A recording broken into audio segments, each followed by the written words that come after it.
ఏ కులమని నన్నెందుకడిగితివి ఏమని చెప్పుదు నీకయ్యా. ఏ కులమని నన్నెందుకడిగితివి ఏమని చెప్పుదు నీకయ్యా. ఏ కులం ఎక్కువ ఆ కులమేదో నాకిక చెప్పకపోకయ్యా. ఏ కులం ఎక్కువ ఆ కులమేదో నాకిక చెప్పకపోకయ్యా. ఏ కులమని నన్నెందుకడిగితివి ఏమని చెప్పుదు నీకయ్యా. మాలమాదిగలు తక్కువ వారను మాటే మంచిది కాదయ్యా. మాలమాదిగలు తక్కువ కులమను మాటే మంచిది కాదయ్యా. మాలగల కంటే నీచులు మందిని ముంచెడి వారయ్యా. ఏ కులమని నన్ను ఎందుకడిగితివి ఏమని చెప్పుదు నీకయ్యా. ఏ కులమని నన్నెందుకడిగితివి ఏమని మనిషికి కులమున్నదని చెప్పే మనుజుడు కాదయ్యా. మనిషికి కులమున్నదని చెప్పే మనుజుడు కాదయ్యా. మనమెక్కువ వారే తక్కువయను మనిషికి బుద్ధే లేదయ్యా. మనమెక్కువ వారే తక్కువయను మనిషికి బుద్ధే లేదయ్యా. ఏ కులమని నన్నెందుకడిగితివి ఏమని చెప్పుదు నీకయ్యా. ఏ కులం ఎక్కువ ఆ కులమేదో నాకిక చెప్పకపోకయ్యా. ఏ కులమని నన్నెందుకడిగితివి ఏమని చెప్పుదు. పంచమ జాతిని ముట్టుట తగదని పలుకుట న్యాయము కాదయ్యా. పంచమ జాతిని ముట్టుట తగదను మాటే మంచిదినా. పంచముడితడని పిలిచెడి నీచుడు పరులను ముంచెడి వాడయ్యా. పంచముడితడని పిలిచెడి నీచుడు పరులను ముంచెడి వాడయ్యా. ఏ కులమని నన్నెందుకడిగితివి ఏమని చెప్పుదు నీకయ్యా. ఏ కులమని నన్నెందుకడిగితివి ఏమని చెప్పుదు. కులము గొప్పదని చెప్పుచు కొందరు కుక్కల వలె జీవింతురయ్యా. కులము గొప్పదని చెప్పుచు కొందరు కుక్కల వలె జీవింతురయ్యా. కులము నమ్ముకొని ఎగురుచు నీచపు గుణములు మాననిదెందుకయ్యా. కులము నమ్ముకొని ఎగురుచు నీచపు గుణములు మాననిదెందుకయ్యా. ఏ కులమని నన్నెందుకడిగితివి ఏమని చెప్పుదు నీకయ్యా. ఏ కులం ఎక్కువ ఆ కులమేదో నాకిక చెప్పకపోకయ్యా. ఏ కులమని నన్నెందు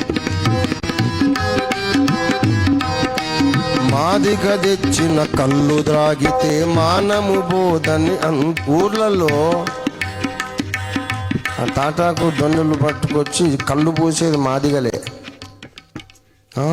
అసలు సంగతి ఇది. మా తాతయ్య అద్దంకి దావి తాత రాశాడు. అద్భుతమైన గీతం ఇది. మాదిగ తెచ్చిన కళ్ళు త్రాగితే మానము బోధని ఎందుర. అందరు అగ్ర కులాలు అందరూ తాగుతారు కళ్ళు.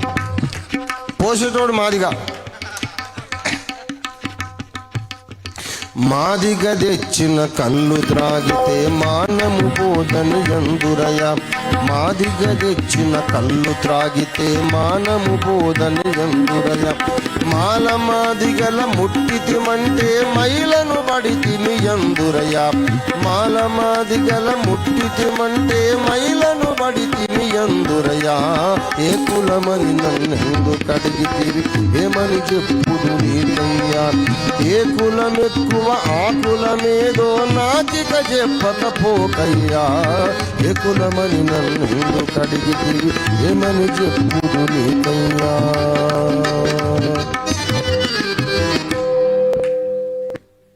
అద్దంకి దావీదు గారు ఆర్టీడీ బస్ ఎక్కి ఒక పంతులు గారు కూర్చొని ఉంటే ఆయన పక్కన పోయి కూర్చున్నాం.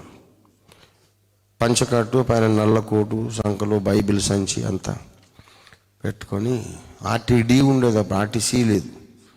రోడ్ ట్రాన్స్పోర్ట్ కార్పొరేషన్ అనేది ఇప్పుడు వచ్చింది. అప్పట్లో నీలోఫర్ అని నిజాం రాజు కుమార్తె, ఆమె పేరు నీలోఫర్. నీలోఫర్ హాస్పిటల్ కూడా ఆమెనే స్థాపించింది. ప్రజల ట్రాన్స్పోర్టేషన్ కొరకు రోడ్ ట్రాన్స్పోర్ట్ డిపార్ట్మెంట్ కూడా నిలోఫర్ అమ్మగారే స్టార్ట్ చేసింది. అప్పుడు ఆర్టీడీ అన్నమాట. మా మేనమామలు చాలామంది అందులో కండక్టర్లు, డ్రైవర్లు చేశారు. ఆర్టీడీ బస్ ఎక్కి అద్దంకి దావీద్ గారు, పంతులు గారు కూర్చొని ఉంటే ఆయన పిలక పంచగట్టు జంధ్యం అంతా ఉన్నాడు. ఆయన బ్రాహ్మణ పండితుడు. పక్కన పోయి కూర్చో, ఎవరయ్యా నువ్వు, ఏంది అట్లా వచ్చి పక్కన కూర్చుంటావేంది, మీ కులం ఏది చెప్పి కూర్చో ముందు. ఎవరు పడితే వాళ్ళు వచ్చి పక్కన కూర్చోవడమేనా? ఇక్కడ ఎవరున్నారు చూసేది లేదా? ఏమిట్లు మీరు, నేను ఎవరిని కనిపించట్లేదా? మీ కులమే చెప్పు ముందు అన్నాడట. ఇక ఆయన లేచి నిలబడి ఆయన ముఖంలో ముఖం పెట్టి చూసి అశువుగా ఈ పాఠం ఆడాడు. ముందు రాసింది కాదు. నువ్వు అడిగిన ప్రశ్నకు సమాధానం ఏమని చెప్పాలి అని. అప్పుడు ఏ కులమని నన్ను ఎందుకు అడిగితివి, ఏమని చెప్పుదు నీకయ్యా అని వాడిని ఈ పాటతోనే ఉతికి పారేసాడు.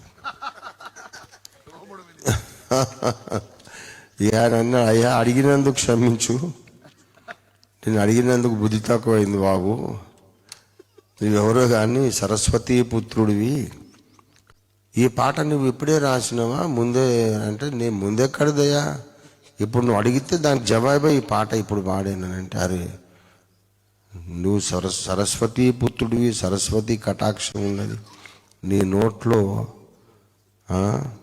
ఇంత వాక్కు ఇటువంటి ఒకరు వెలివేసుకోకుండా కలిసిపోతే దేశం సెట్ అయిపోద్ది అంతే. దేవునికి స్తోత్రం కలుగును గాక.